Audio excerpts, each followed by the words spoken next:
بسم الله الرحمن الرحيم نحمده ونصلي على رسوله الكريم باب ما يقول إذا دخل الخلاء যখন কেউ ইস্তেঞ্জা খানায় প্রবেশ করবে তখন কি পড়বে। হযরত আনাস ইবনে মালিক রাদিয়াল্লাহু তাআলা আনহু থেকে বর্ণিত قال كان النبي صلى الله عليه وسلم إذا دخل الخلاء যখন دخل الخلاء قال اللهم إني أعوذ بك একটু বাড়াইলে হয়। হ্যাঁ ঠিক আছে। ইযা দাখালাল খালা দ্বারা কি উদ্দেশ্য? যখন বাইতুল খালায় প্রবেশ করবে, তো বাইতুল খালায় প্রবেশ করবে মানে পিছনে আলোচনা হয়েছে মাজি কয়েক অর্থে ব্যবহার হয়। একটা হলো ইরাদাতুল ফিল, আর একটা হলো শুরুউল ফিল, আর একটা হলো ফারাগ আনিল ফিল। তো এখানে কোনটা উদ্দেশ্য? ইযা দাখালাল খালা, ভাই ইস্তিনজা দুই ভাবে হয়। একটা হলো খোলা জায়গায়, আগের থেকে সেখানে কোনো ঘর কামরা প্রস্তুত করা নাই। যদি এমনটা হয় আগের থেকে সেখানে কোনো ঘর প্রস্তুত নাই, শূন্য জায়গা, তাহলে সেখানে তো আর ইস্তেঞ্জা খানা বলতে কিছু নাই। সেই জায়গায় কখন দোয়া পড়বে? সেখানে দোয়া পড়বে কাশফে সতরের আগে, কাপড় ওঠানোর আগে দোয়া পড়ে বসবে। আর যদি আগের থেকে ইস্তেঞ্জার জন্য নির্ধারিত জায়গা থাকে, সেই জায়গায় প্রবেশের পূর্বে এই দোয়া পড়বে। যদি কেউ ভুলে এই দোয়া পড়তে ভুলে যায়, তাহলে সে মনে মনে পড়ে নেবে। তখন তো ওই সময় তো আর ইস্তেঞ্জা দোয়া পড়া যাবে না, দুর্গন্ধের সময়, ইস্তেঞ্জার সময়। জমহুর উলামায়ে কেরাম এটাই বলেন যে এখানে ইযা দাখালাল খালা মানে ইযা আরাদা আন ইয়াদখুলাল খালা, যখন ইস্তিনজা প্রবেশ করার নিয়ত করবে। ইমাম মালিক রহমতুল্লাহ আলাইহি শুধুমাত্র মতানক্য করেন। উনি বলেন যে ইস্তিনজায় শুরু করার পূর্বে না, বরং ইস্তিনজা অবস্থায় দোয়া পড়বে। ওনার দলিল হয়ে ইযা দাখালাল খালা, উনি দাখালা বমানা সারা নিয়েছেন, ইযা সারা আল খালা। আরেক দলিল ইমাম মালিক রহমতুল্লাহ এর পক্ষ থেকে দেওয়া হয়, কানা রাসূলুল্লাহ সাল্লাল্লাহু তাআলা আলাইহি ওয়াসাল্লাম ইয়াযকুরুল্লাহ তাআলা ফি জামিই আহয়ানিহি, যে রাসূলুল্লাহ সাল্লাল্লাহু আলাইহি ওয়াসাল্লাম তার জীবনের প্রতিটা সময় আল্লাহ পাকের জিকিরে মশগুল থাকতেন। এই হাদিসের দ্বারা ইস্তিদলাল এই জন্য দুর্বল, যদি প্রতিটা সময় জিকির এর দ্বারা প্রমাণ করা হয়, তাহলে কাশফে সতরের পরেও জিকিরের জাওয়াজ সাবিত হয়। অথচ ইমাম মালিক রহমতুল্লাহ আলাইহি নিজেই বলেন যে কাশফে সতরের পরে জিকির করা যাবে না।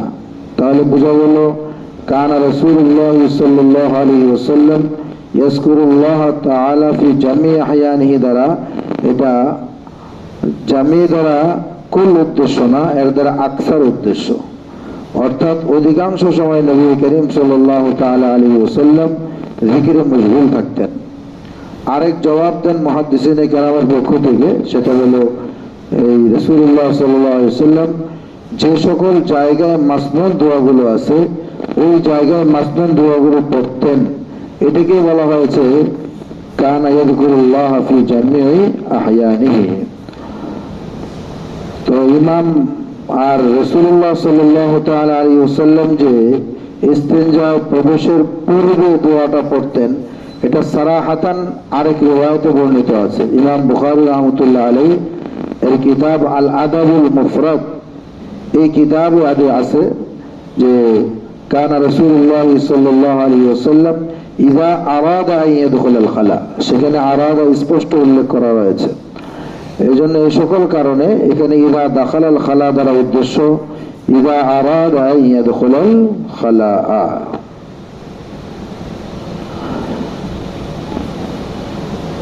এরপর ফি ইসনাদি ইসতিরাব, এই ইস্তরাবের বিষয় কালকে বলা হয়েছে, আবার এখানে 11টা পড়ে আপনারা মিলিয়ে নেন। ইসনাদুহু ইস্তরাবুন রাওয়া হিশাম আদ-দাস্তাওয়াই ও সাঈদ ইবনে আবি আরুবা আন কাতাদা। তো এই রিওয়ায়াত বর্ণনা করেছেন হিশাম আদ-দাস্তাওয়াই, সাঈদ ইবনে আরুবা, কাতাদা থেকে। তার মানে ইমাম তিরমিজি রহমতুল্লাহ আলাইহির উস্তাদ এখানে দুইজন, হিশাম আদ-দাস্তাওয়াই এবং সাঈদ ইবনে আবি আরুবা। وقال سعيد سعيد بن ابي عروبه الروايت کی عن القاسم بن عوف الشيباني عن زيد بن ارقم। সাঈদ ইবনে আওফের উস্তাদ হলো কাসিম ইবনে আওফ শৈবানি, তার উস্তাদ হলো যায়েদ ইবনে আরকাম। আর হিশাম আদ-দাস্তাওয়াই কি বলেন? وقال هشام عن قتادة عن زيد بن ارقم। তো হিশাম আদ-দাস্তাওয়াই বলতেছেন কাতাদার আগে আর কোনো ওয়াসিতা নাই। আর সাঈদ ইবনে আবি আরুবা উনি বলেন কাতাদার আগে কাসিম ইবনে আওফ আশ-শাইবানি, কাতাদার পরে। তো একটা হলো হিশাম আদ-দাস্তাওয়াই রিওয়ায়াত হলো উনি কাতাদা থেকে রিওয়ায়াত করেন, কাতাদা যায়েদ ইবনে আরকাম থেকে রিওয়ায়াত করেন।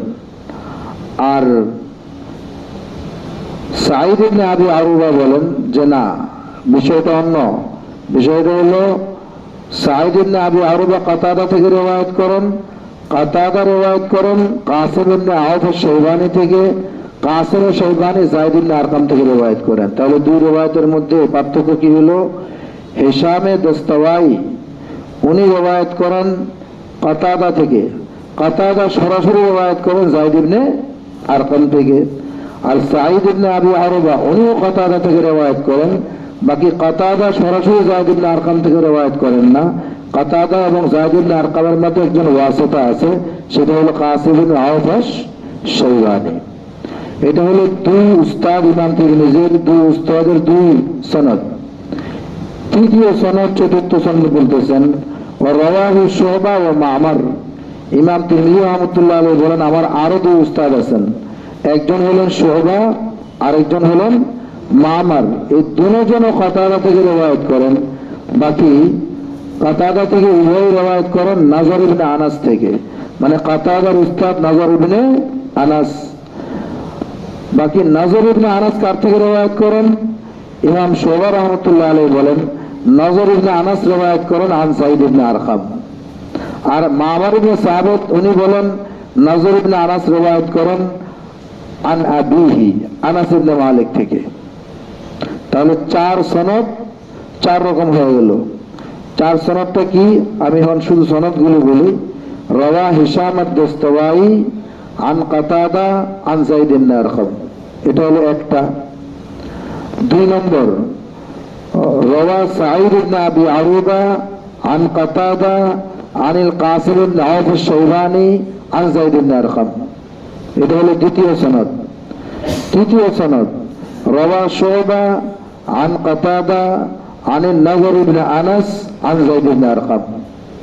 চতুর্থ সনদ রাওয়া মা'মার আন কাতাদা আন নাজর ইবনে আনাস আন আনাস ইবনে মালিক। সনদ মোট চারটা সনদ। চার সনদের মধ্যে তিন ধরনের ইস্তিরাব আছে। প্রথম ইস্তিরাব হলো কাতাদা এবং সাহাবী যায়েদ ইবনে আরকামের মাঝখানে, কাতাদা এবং সাহাবীর মাঝখানে কোনো ওয়াসিতা আছে কি নাই। এই ক্ষেত্রে চার রাবি হিশাম আদ-দাস্তাওয়াই, সাঈদ ইবনে আবি আরুবা, শুবা, মা'মার, উস্তাদ তো চারজন। চারজনের মধ্যে থেকে শুধুমাত্র হিশাম আদ-দাস্তাওয়াই উনি বলেন কোনো ওয়াসিতা নাই, আর বাকি তিনজন বলেন ওয়াসিতা আছে। এটা হলো একটা ইস্তিরাব। দ্বিতীয় ইস্তিরাব, যারা বলেন ওয়াসিতা আছে তিনজন, সাঈদ ইবনে আবি আরুবা, শুবা, মা'মার, এই তিনজন বলেন ওয়াসিতা আছে। তো কে আছে? এই ক্ষেত্রে তিনজনের মধ্যে আবার ইখতিলাফ হয়ে গেছে। সাঈদ ইবনে আবি আরুবা বলেন ওয়াসিতা হলো কাসিম ইবনে আওফ আশ-শাইবানি, আর শুবা আর মা'মার এই দুইজন বলেন ওয়াসিতা হলো নাজর ইবনে আনাস। এটা হলো তৃতীয় ইস্তিরাব। তৃতীয় ইস্তিরাব সাহাবীকে, তৃতীয় ইস্তিরাব হলো সাহাবীর নাম নিয়ে। তো এই ক্ষেত্রে হিশাম দস্তওয়াই, সাঈদ ইবনে আবি আরুবা এবং শুবা, এই তিনজন বলেন সাহাবী হলেন যায়েদ ইবনে আরকাম। আর শুধুমাত্র মামার উনি বলেন সাহাবী হলেন আনাস ইবনে মালিক। এই হলো ইস্তিরাব। এখন ইমাম তিরমিজি রহমতুল্লাহ আলাইহি বলেন, যেহেতু ইমাম বুখারী রহমতুল্লাহ আলাইহি ওনার উস্তাদ, আমি আমার উস্তাদকে জিজ্ঞাসা করলাম সাআলতু মুহাম্মাদান আন হাযা, এই ব্যাপারে মানে এই ইস্তিরাবের ব্যাপারে জিজ্ঞেস করলাম, এই ঝামেলার নিরসন কি, এই ইখতিলাফের সমাধান কি। ইমাম বুখারী রহমতুল্লাহ আলাইহি বললেন, ইমাম বুখারী রহমতুল্লাহ আলাইহি কথাটা উল্লেখ করছেন, ঠিক ইমাম বুখারী রহমতুল্লাহ আলাইহি কথা হলো এটা, ইয়াহতামিলু আন ইয়াকুনা কাতাদা রাওয়া আনহুমা জামিআ। ইমাম বুখারী রহমতুল্লাহ আলাইহি বলেন সম্ভাবনা আছে যে কাতাদা উভয় থেকে রওয়ায়াত করেছেন। এখন এই যে উভয় থেকে রওয়ায়াত করেছেন, ইমাম বুখারী এই উভয়ের নাম উল্লেখ করেন নাই, জমির উল্লেখ করছেন। এটা নিয়ে এখন মুহাদ্দিসিনের মধ্যে ইখতিলাফ হয়ে গেছে যে ইমাম বুখারী এই কথার দ্বারা কি উদ্দেশ্য। এই হুমার দ্বারা, ঠিক আছে, হুমা এর দ্বারা ইমাম বুখারী রহমতুল্লাহ আলাইহি কি উদ্দেশ্য নিয়েছেন এখন শোনা যায়। তো ইমাম বুখারী রহমতুল্লাহ আলাইহি হুমা দ্বারা কি উদ্দেশ্য নিলেন, এই উদ্দেশ্য নেওয়ার উপর নির্ভর করতেছে এই দফে ইস্তিরাবটা কিভাবে হলো। কেউ কেউ বলেন ইমাম বুখারী রহমতুল্লাহ আলাইহি হুমা দ্বারা উদ্দেশ্য নিয়েছেন সাঈদ ইবনে যায়েদ ইবনে আরকাম।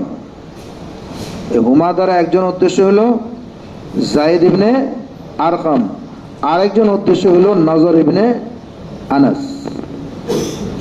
তো ইমাম বুখারী রহমতুল্লাহ আলাইহি হুমা দ্বারা দুইজনের উদ্দেশ্য নিয়েছেন কেন, অথচ ইমাম বুখারী কিন্তু বলেন না আমি এই দুইজনের উদ্দেশ্য নিয়েছি। বড় মানুষের কথারও ব্যাখ্যা হয়। এখন মুহাদ্দিসিন এখন এটা সরাহ বের করতে হবে তো, কারণ ইমাম বুখারী দফে ইস্তিরাবের জন্য এই কথা বলেছেন, উনি এই কথার দ্বারা কি উদ্দেশ্য নিয়েছেন সেটা তো বের করতে হবে।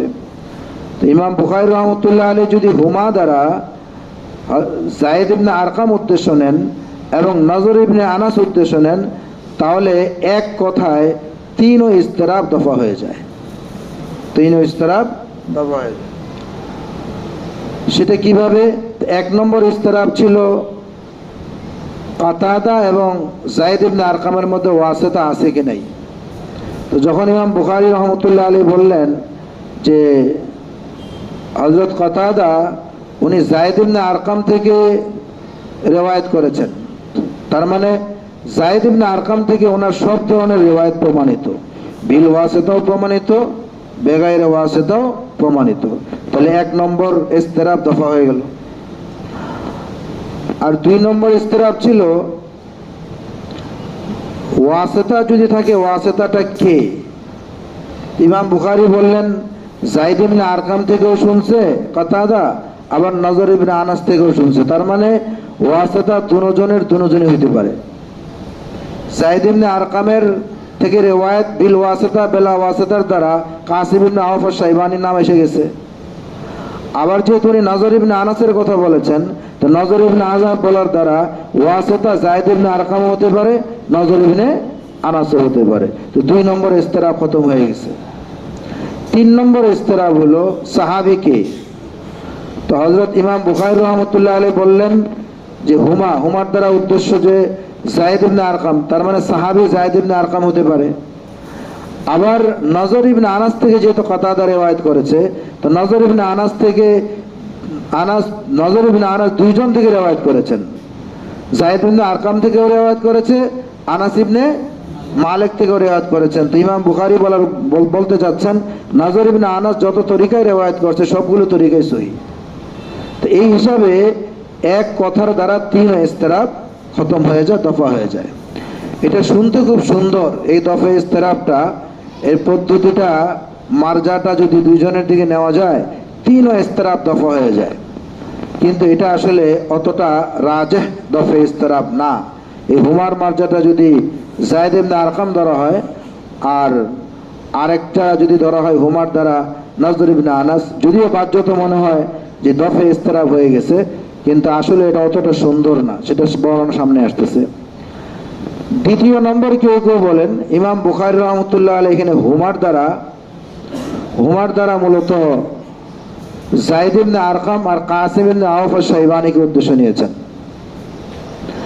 এক নম্বর যে ইস্তিরাব, যে যায়েদ ইবনে আরকাম এবং কাতাদার মধ্যে কোনো ওয়াসিতা আছে কি নাই, ইমাম বুখারী রহমতুল্লাহ আলাইহি প্রথম ইস্তিরাবটাকে দফা করেছেন যে যায়েদ ইবনে আরকামের মধ্যে ওয়াসিতা ছাড়াও বর্ণিত আছে, ওয়াসিতা সহ বর্ণিত আছে। এই দৃষ্টিতে এক নম্বর ইস্তিরাব দফা হয়ে গেছে। 2 নম্বর 3 নম্বর ইস্তিরাব কি হবে? ইমাম বুখারী রহমতুল্লাহ আলাইহির সামনে এর কোনো জবাব ছিল না, এই জন্য উনি আর জবাব দেন নাই। এটা হলো 2 নম্বর এই ইমাম বুখারী রহমতুল্লাহ আলাইহি কওলের ব্যাখ্যা। 3 নম্বর আন হুমা, এই হুমার মর্যাদা হলো কাসিম ইবনে আওফ আশ-শাইবানী আর নজর ইবনে আনাস। কাসিম ইবনে আওফ আশ-শাইবানী আর নজর ইবনে আনাস। এর দ্বারা দ্বিতীয় ইস্তিরাব দফা হবে। 1 নম্বর আর 3 নম্বর ইস্তিরাব দফা হবে না। দ্বিতীয় ইস্তিরাব ছিল ওয়াসিতা কে। ইমাম বুখারী এই ইস্তিরাব দফা করে দিলেন ওয়াসিতা দুজনই হতে পারে, আওফ ইবনে কাসিম ইবনে আওফ শাইবানী হতে পারে আর নজর ইবনে আনাসও হতে পারে। তাহলে প্রথম আর তৃতীয় ইস্তিরাবের দফা কেমনে হবে? সেটার উত্তর হলো প্রথমটা ইমাম বুখারী রহমতুল্লাহর নিকটে ভুল। তার মানে কাতাদা সরাসরি যে যায়েদ ইবনে আরকাম থেকে রিওয়ায়াত করেছেন, ইমাম বুখারী রহমতুল্লাহ আলাইহি বলতে চান এটা হলো কি ভুল। কেন ভুল? কারণ হযরত কাতাদা শুধুমাত্র আনাস ইবনে মালিক রাদিয়াল্লাহু তাআলা আনহু থেকে রিওয়ায়াত সাবিত আছে, আর কোন সাহাবী থেকে ওনার রিওয়ায়াত এবং লেখা সাবিত নাই। যেহেতু কোন সাহাবী থেকে লেখা সাবিত নাই, সুতরাং এখানে যে যায়েদ ইবনে আরকাম থেকে সরাসরি কাতাদার রিওয়ায়াত কিভাবে সহি হবে? সুতরাং এইটা হলো গলত। আর তৃতীয় ইস্তিরাব যেটা, সেটা হলো যে সাহাবী কে হবে, যায়েদ ইবনে আরকাম সাহাবী না নজর ইবনে আনাস সাহাবী, এই আনাস ইবনে মালিক সাহাবী। এই ইস্তিরাবের দফা ইমাম বুখারী রহমতুল্লাহ আলাইহি ওনার নিকটে এটাও গলত। কেন? হযরত ইমাম বাইহাকী রহমতুল্লাহ আলাইহি উল্লেখ করেছেন যে হাদিসু মামার আন কাতাদা আন আনাস, হাদিসু মামার কদ ওয়াহিমা ফিহি এই মামার, এই সনদের মধ্যে মামারের ওয়াহাম হয়ে গেছে। মূলত এখানে আনাস ইবনে মালিক থেকে এই রিওয়ায়াত না, এই রিওয়ায়াত মূলত যায়েদ ইবনে আরকাম থেকে। তাহলে তৃতীয় যে দফা ইস্তিরাব, এই হুমার মার্জা যদি কাসিম ইবনে আওফ আশ-শাইবানী আর নজর ইবনে আনাসের দিকে দেওয়া হয়, এটাই সবচেয়ে রাজে। কেন রাজে? প্রথম সূরতে যদি যায়েদ ইবনে আরকাম আর নজর ইবনে সাবিত এই দুজনের দিকে, নজর ইবনে আনাসের দিকে জমিরের মার্জা করে দফা ইস্তিরাব করা হয়, তাহলে এখানে তাকাল্লুফাত করতে হয়। কারণ ওই যায়েদ ইবনে আরকাম থেকে শুনেছে, বিল ওয়াসিতা শুনেছে, বিলা ওয়াসিতা শুনেছে, এটা তো একটা তাবিল করতে হইল। ইমাম বুখারী তো বলছেন রওয়া আন হুমা, দুজন থেকে রিওয়ায়াত করছে। ইমাম বুখারীর মতো মানুষ উনি ওয়াসিতা বিলা ওয়াসিতা কি এই শব্দ বলে দিবেন, অথচ উনি সনদের ব্যাপারে কত মজবুত এবং কত বেশি তাসাদ্দুদ করেন উনি, তো উনি কিভাবে রওয়ার দ্বারা বিল ওয়াসিতা বিলা ওয়াসিতা দুটোটা বলে দিবেন? আর ঠিক একইভাবে নজর ইবনে আনাসের ব্যাপারটাও যে কোনো সাহাবী থেকে উনি রিওয়ায়াত করেছেন, সেটা উনি উদ্দেশ্য নেবেন। ইমাম বুখারীর এই উদ্দেশ্য নেওয়াটা, এই ব্যাখ্যা করাটা, এটা একটা তাকাল্লুফ, অনেক বেশি ওনার জন্য আড়ম্বরতা এবং দূর থেকে ব্যাখ্যা করা হয়। আর দ্বিতীয় ব্যাখ্যা যদি ধরা হয়, হুমার মার্জা যদি ধরা হয় কাসিম ইবনে আওফ আশ-শাইবানী আর যায়েদ ইবনে আরকাম, তাহলে বাকি দুইটা ইস্তিরাবের সমাধান ইমাম বুখারীর মতো এত বড় ইমামের কাছে থাকবে না, এটা হতে পারে না। সর্বশেষ যেটা ইস্তিরাব, এটাই সবচেয়ে বেশি রাজে। কিন্তু এখানে একটা কথা, তাহলে তো শেষ তাওজি অনুযায়ী দুইটা সূরতকে গলত বলা সাব্যস্ত হচ্ছে। হিশামে দাস্তাওয়াইর রিওয়ায়াতটাকে গলত বলতে হচ্ছে, আর মামারের রিওয়ায়াতটা গলত বলতে হচ্ছে। এটা আসলেই গলত, কারণ ইমাম বাইহাকী রহমতুল্লাহ আলাইহি যে কথা বলেছেন সেটা চূড়ান্ত বিষয়, এটার খেলাফ কোনো দলিল নাই যে ইমাম হযরত কাতাদা যায়েদ ইবনে আরকাম ছাড়া অন্য কারো থেকে, আনাস ইবনে মালিক ছাড়া অন্য কোনো সাহাবী থেকে রিওয়ায়াত করেছেন এমন কোনো দলিল নাই। আর সর্বশেষ যেটা, যে হযরত মামার এখানে আনাস থেকে যে মামারের বর্ণিত হয়েছে, এখানে এই হযরত মামার এটা মামারের ওহাম হয়ে গেছে। আর প্রথম যেটা কাতাদা এবং যায়েদ ইবনে আরকামের মধ্যে লেখা, এটাও সাব্যস্ত নাই। যেহেতু দুইটা বিষয় সাব্যস্ত নাই, সুতরাং এই দুই রিওয়ায়াত গলত হবে। আর দ্বিতীয় ইস্তিরাবের যে দফা করা হয়েছে, যে যায়েদ ইবনে আরকাম এবং কাতাদার মাঝখানে ওয়াসিতা কাসিম ইবনে আউফ শাইবানি হতে পারে, আবার নজর ইবনে আনাস হতে পারে। এটা এই জন্য রাজে, কারণ এটার মুআইয়িদ পাওয়া যায়। সহিহ ইবনে হিব্বানের মধ্যে এই রিওয়ায়াতকে দুভাবে রিওয়ায়াত করা হয়েছে। একভাবে রিওয়ায়াত করেছেন আন কাতাদা আন কাসিম ইবনে আউফ শাইবানি আন যায়েদ ইবনে আরকাম। আরেকটা রিওয়ায়াত করেছেন আন কাতাদা আন নজর ইবনে আনাস আন যায়েদ ইবনে আরকাম। তো সেখানে দুনো ওয়াসিতা দুই সনদে উল্লেখ আছে। সুতরাং ইমাম বুখারী রহমতুল্লাহ আলাইহির কথার মধ্যে যে হুমা আছে, এই হুমার মার্জাটা যদি কাসিম ইবনে আউফ শাইবানি আর নজর ইবনে আনাসের দিকে ফিরানো হয়, তাহলে এটা তাকাল্লুফ থেকেও মুক্ত হয় এবং সহজ বাস্তবসম্মত হয়, এবং সকল আইম্মাদের আকওয়াল, আইম্মে জারহ ওয়া তা'দীলের আকওয়ালের সাথে সামঞ্জস্যপূর্ণ, এবং অন্যান্য হাদিসের কিতাবের বর্ণনার সাথে এটা সামঞ্জস্যপূর্ণ হয়। জি, চলিয়ে باب ما يقول إذا خرج من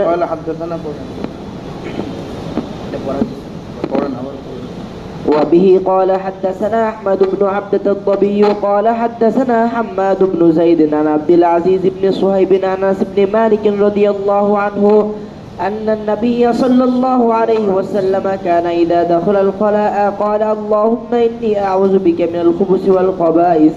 هذا حديث حسن صحيح. باب ما يقول إذا خرج من الخلاء. وبه قال حدثنا محمد بن إسماعيل قال حدثنا مالك بن إسماعيل عن إسرائيل. وبه قال حدثنا مالك بن আবার শুরু থেকে। وبه قال حدثنا محمد بن إسماعيل সবগুলোতে এটাই লেখা আছে। হ্যাঁ, ওটা পড়েন। নুসখার মধ্যে মোহাম্মদ ইবনে ইসমাইল কোন নুসখায় লিখছে?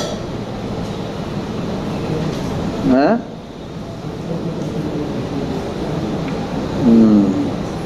হ্যাঁ, চলেন পড়েন। قال حدثنا مالك بن إسماعيل عن إسرائيل عن يوسف بن أبي بردة عن أبيه عن عائشة رضي الله عنها قالت كان النبي صلى الله عليه وسلم إذا خرج من الخلاء قال غفرانك. قال أبو عيسى هذا حديث غريب حسن لا نعرفه إلا من حديث إسرائيل عن يوسف بن أبي بردة وأبي بردة بن وأبو بردة بن وأبو بردة أبي موسى اسمه عامر بن عبد الله بن قيس الأشعري ولا يره في هذا الباب إلا حديث عائشة رضي الله عنها. باب ما يقول إذا خرج من الخلاء. وبه قال حدثنا محمد بن حميد بن إسماعيل. হিন্দি নুসখার মধ্যে মোহাম্মদ ইবনে হুমায়দ ইবনে ইসমাইল উল্লেখ আছে। পরবর্তীতে অন্য কোনো নুসখাওয়ালারা চেঞ্জ করে দিছে। মূলত এখানে 4 ধরনের নুসখা আছে। এক নুসখায় আছে, এটাই সমস্যা, আগে কি পিছে কি। আমরা আগে দিলে কি পিছে দিলে কি, ভালো থাকলে আগে দিলেও ঠিক, পিছে দিলে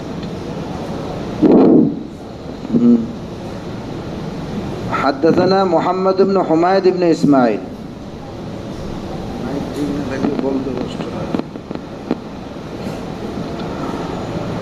হিন্দি নুসখায় মোহাম্মদ ইবনে হুমায়দ ইবনে ইসমাইল এটাই আছে। এই জন্য নুসখার মধ্যে তাবদীল করার সময় এটা লেখা চাই আশপাশে যে হিন্দি নুসখার মধ্যে এটা আছে, আর না তো যে কেউ নুসখার মধ্যে হাত দিলে তো সমস্যা। মোহাম্মদ ইবনে হুমায়দ ইবনে ইসমাইল এটাই হিন্দি নুসখায় আছে।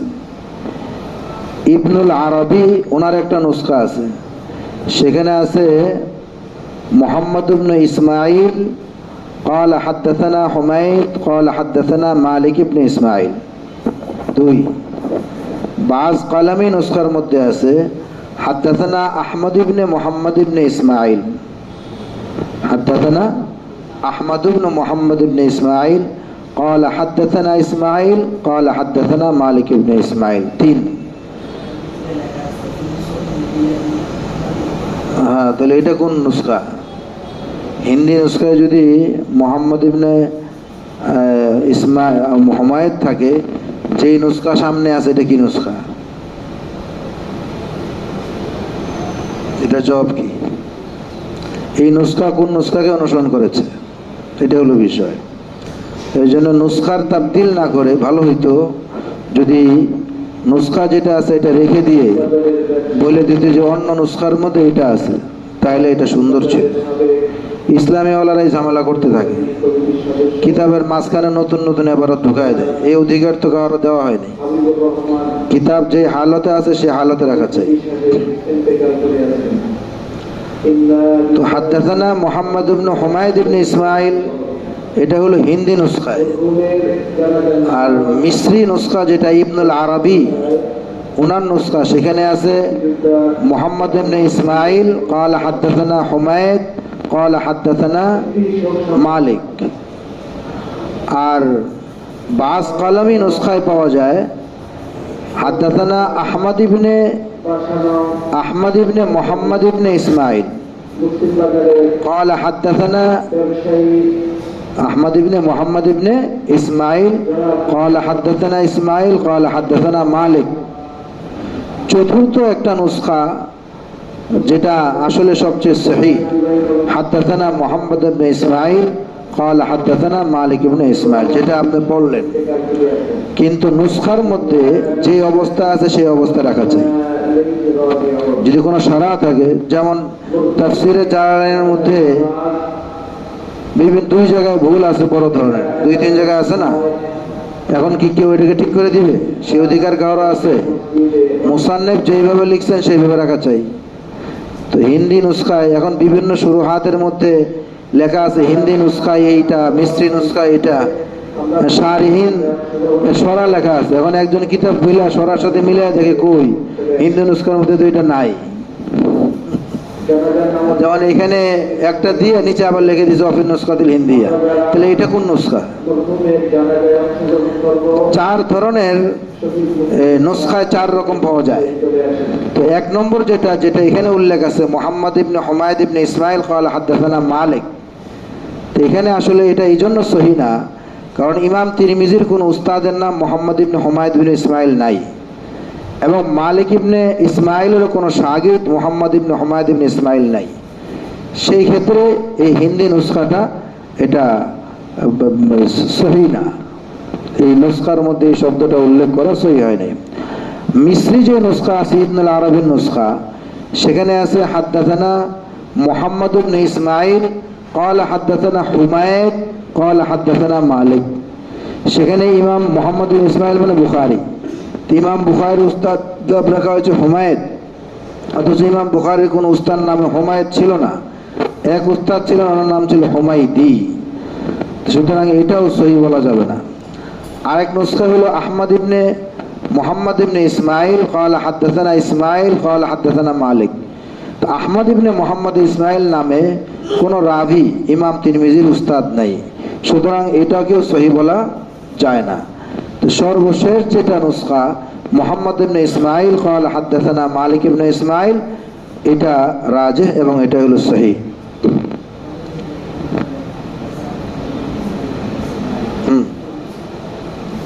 এটাও কলমি নুসখাই, বিভিন্ন নুসখার মধ্যে এক এক রকম লেখা। এখন সাধারণত নিয়ম এটাই, যদি বিভিন্ন নুসখায় বিভিন্ন রকম থাকে, নুসখা তার নিজ অবস্থায় থাকবে, পাঠক যারা তারা বিভিন্ন নুসখার সাথে মিলায়া এটার সিয়াক সেবাক দেখে ওনারা নির্ধারণ করবেন যে আসলে কোন নুসখাটা সহি। কিন্তু সব নুসখা নিজ হালতে থাকবে। এই নুসখা পরিবর্তন করতে পারে মাত্র একজন, সেটা হলো সর্বপ্রথম যেই নুসখার প্রবর্তক, সে এটা করতে পারে। আর নয়তো যদি এইভাবে নুসখার মধ্যে পরিবর্তন সাধিত হতে থাকে, তাহলে আর হাদিসের কিতাব নিজ অবস্থায় বাকি থাকবে না। আজকে একজন একটা ঠিক করবে, আরেকজন আরেকটা ঠিক করবে, কিতাব নিজ অবস্থায় বাকি থাকবে না। এজন্য নিয়ম হলো, যদি কোনো বিষয়ে কোনো গলতি থাকে সেটাকে হাসিয়াতে উল্লেখ করা, মূল মতনে উল্লেখ না করা। حدثنا محمد بن حميد بن إسماعيل قال حدثنا مالك بن إسماعيل عن إسرائيل عن يوسف بن أبي بردة عن أبيه عن عائشة رضي الله تعالى عنها أنها قالت كان النبي صلى الله عليه وسلم إذا خرج من الخلاء قال غفرانك। রাসূলুল্লাহ সাল্লাল্লাহু আলাইহি ওয়াসাল্লাম যখন খালা থেকে বের হইতেন, খালা থেকে বের হওয়ার দ্বারা কি উদ্দেশ্য? পিছনে গিয়েছে, যদি খোলা ময়দানে কেউ ইস্তেঞ্জা করে খালি জায়গায়, সেখানে খালা থেকে বের হওয়া মানে হলো ইস্তেঞ্জা শেষ করে কাপড় ঢেকে নিল, এখন ইস্তেঞ্জা জায়গা থেকে সরে গেল। আর যদি বানানো কোনো ঘর থাকে, তাহলে বানানো সেই ইস্তেঞ্জার জায়গা থেকে বের হওয়া, ঘর থেকে বের হয়ে পরে এই দোয়া পড়বে। আর এই দোয়া পড়ার সময় সবসময় খেয়াল রাখা চাই যে গন্ধ যেখানে আছে, গন্ধের জায়গায় জিক্রুল্লাহ, ইমাম মুহাম্মদ রহমতুল্লাহ আলাইহি বলেন, গন্ধের জায়গায় যদি কেউ জিক্রুল্লাহ করে সেটা তার কুফরির আশঙ্কা আছে। নাউযুবিল্লাহি তাআলা মিন যালিক। ব্যাপকভাবে মসজিদ মাদ্রাসাগুলোতে এমন জায়গায় মসজিদ রাখে, মসজিদের পাশে দুর্গন্ধ, এর পাশে নামাজ পড়তে হয়, তো নামাজ পড়বে সাথে সাথে কুফরির আশঙ্কা নিয়ে নামাজ পড়বে। এই জন্য ইস্তেঞ্জাখানাগুলো নিরাপদ দূরত্বে তৈরি করা চাই। আর যদি কাছাকাছি থাকে, সেটাকে সাফাইয়ের জন্য পূর্ণ ব্যবস্থা গ্রহণ করা চাই। তো ইদা খারাজা মিনাল খালাই ক্বালা গুফরানাক। গুফরানাক এটা কি? গুফরানাক ইয়ানি আতলুবু গুফরানাক, আমি আপনার ক্ষমা প্রার্থনা করতেছি, চাইতেছি। অথবা আসআলুকা গুফরানাক, আমি আপনার নিকট মাপ চাইতেছি। আরেকটা হলো ইগফির গুফরানাক। ইগফির এখানে ফেলকে হযফ করে দেওয়া হয়েছে। ফেলকে হযফ করে যদি মাফউলে মুতলাককে রাখা হয়, কয়েকভাবে করা যায়। ইজাফাতুল মাজদার ইলাল ফাইল বিল ওয়াসিতা, যে ইজাফত করবে ওয়াসিতার সাথে, যেমন তাব্বান লাক, তাব্বান লাক মানে তাব্বুকা, তাব্বাকা, এখানে বিল ওয়াসিতা। বেলা ওয়াসিতা হয়, যেমন গুফরানাক বেলা ওয়াসিতা। কখনো মাফউলের দিকে ইজাফত হয়, যেমন শুকরান লাক, মাফউলের দিকে ইজাফত হয়েছে বিল ওয়াসিতা। মাফউলের দিকে ইজাফত হয় বেগাইর ওয়াসিতাও হয়, মাফউলের দিকে বেগাইর, যেমন মাআদাল্লাহ বেলা ওয়াসিতা। তো এখানে গুফরানাক ফাইলের দিকে ইজাফত হয়েছে বেলা ওয়াসিতা, মানে ইগফির। তো ইগফিরটাকে সংক্ষেপে বলা হয়েছে গুফরানাক, যে আমি আপনার কাছে আপনার ক্ষমা প্রার্থনা করতেছি, আপনি আমাকে মাফ করে দিন। তো ইস্তেঞ্জাখানা থেকে বের হয়ে যে গুফরানাক পড়বে, গুফরানাক পড়ার হিকমত কি, কারণ কি? এখানে মাফ চাওয়ার কোন বিষয় হয়ে গেল? ইস্তেঞ্জার সাথে মাগফিরাতের কি সম্পর্ক? এই ক্ষেত্রে শারহিন কেরাম বিভিন্ন হিকমত বর্ণনা করেছেন। কেউ কেউ হিকমত বর্ণনা করেছেন, ইস্তেঞ্জা চলা অবস্থায় বান্দার উচিত সবসময় আল্লাহ পাকের জিকিরে মশগুল থাকা। কিন্তু এই যে ইস্তেঞ্জায় থাকা অবস্থায়, এখানে তো সেই জিক্রুল্লাহ সে মশগুল হতে পারে নাই। তো এই দুর্বলতার কারণে ইস্তেঞ্জা থেকে বের হয়ে আল্লাহ পাকের নিকট সে বলবে গুফরানাক, ইয়া আল্লাহ মাফ করে দেন, যেহেতু আমার জিক্রুল্লাহ আমার দ্বারা ছুটে গেছে। কিন্তু এই তাওজিহের উপর ইশকাল হয় যে ইস্তেঞ্জা অবস্থায় তো জিক্রুল্লাহ নিজেই নিষেধ, নিষিদ্ধ বিষয়ে না করার কারণে মাপ চাওয়ার কি আছে? এটা তো আল্লাহ পাকের পক্ষ থেকে নিষেধ, যে অবস্থায় জিক্রুল্লাহ করতে পারবে না। তা নিষিদ্ধ একটা বিষয় আমল করেছে, সেখানে গুফরানাক তো প্রয়োজন নেই।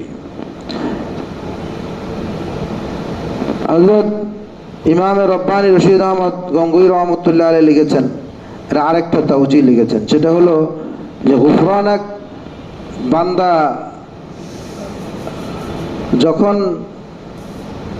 বান্দা যখন নিজের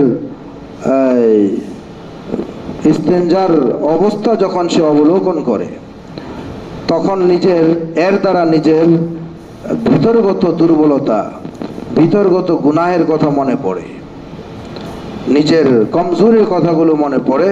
তো ইস্তেঞ্জা থেকে বের হয়ে তখন বলবে, যা আল্লাহ আমার মধ্যে কত গান্দিগি, আমার মধ্যে অহংকার আছে, আমার মধ্যে কিবির আছে, অজুব আছে, আরো কত গান্দিগি আছে। এই গান্ধীগির মধ্যে কতটা গন্ধ, তা আমার জিন্দিগির মধ্যে কত গন্ধ ভরা, সেই অনুভূতি থেকে, সেই মুরাকাবা থেকে সে আল্লাহ পাকের নিকট মাফ চাবে, যে আল্লাহ আপনি আমাকে মাফ করে দেন। ইউসুফ বান্নুই রহমতুল্লাহ আলাইহি বলেন, এখানে গুফরানাক আসলে শুকরের অর্থে। আলে আরবদের একটা ইস্তেলাহ আছে, পরিভাষা, গুফরানাক লা কুফরানাক। তো গুফরানাক লা কুফরানাক মানে শুকরুক, লা কুফরানুক মানে আল্লাহ আমি আপনার শুকরিয়া আদায় করতেছি। এখানে মাপ চাওয়া না। শুকরিয়া কিসের? যে যেই যে দোয়ার মধ্যে আল্লাহ পাকে শুকর শিখাইছেন রাসূলুল্লাহ সাল্লাল্লাহু আলাইহি সাল্লাম, যে গুফরানাক আলহামদুলিল্লাহিল্লাযী আযহাবা আন্নিল আযা। যে সকল ময়লা আবর্জনা ভিতরে ছিল যদি আটকে যেত তাহলে কত কঠিন অবস্থা ছিল। তো এই সকল বিষয়গুলো আটকে যায় নাই, স্বাভাবিকভাবে বের হয়ে গেছে, ইস্তেঞ্জা হয়ে গেছে। এই জন্য বান্দা আল্লাহ পাকের দরবারে দোয়া করতেছে যে গুফরানাক, আল্লাহ আপনি আমাকে আপনার শুকরিয়া আদায় করতেছি যে আপনি এতটা বিপদ থেকে, কষ্টদায়ক বস্তু থেকে আপনি আমাকে হেফাজত করেছেন। তো গুফরানাক যদি সর্বশেষ সূরত ধরা হয়, যে রাসূলুল্লাহ যেই সূরতে গুফরানাক দ্বিতীয় তাওজীহ, যে আল্লাহ পাকের নিকট মাপ চাওয়া হচ্ছে, রাসূলুল্লাহ সাল্লাল্লাহু তাআলা আলাইহি ওয়াসাল্লাম আল্লাহর কাছে কেন মাপ চাবেন? উনি তো নিষ্পাপ, উনি তো মাসুম। এর জবাব কি?